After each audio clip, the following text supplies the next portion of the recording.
बिस्मिल्लाहिर्रहमानिर्रहीम। अल्लाहुम्मा सल्ली अला मुहम्मद व अला आलि मुहम्मद। शुरू करते हैं न्यू व्लॉग के साथ। अल्हम्दुलिल्लाह सुबह की नमाज़ पढ़ ली, फजर की नमाज़ पढ़ने के बाद तैयारी की है, क्योंकि आज तंज़ीमुल मदारिस का पहला पेपर था, तो तैयारी कर ली। फ्रेश हो गए, चाय वाय बनाई, अल्हम्दुलिल्लाह नाश्ता किया। नाश्ता करने के बाद सलमान कज़न आया हुआ था, उसको मदरसे भी छोड़ना था।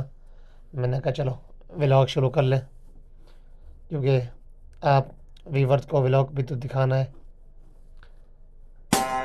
निकल पड़े अल्हम्दुलिल्लाह मदरसे की तरफ। आज अकेला दिन था, रश बहुत कम था, वरना वर्किंग डे होता है, Monday होता है, बहुत रश होता है। घर ही रहते हैं,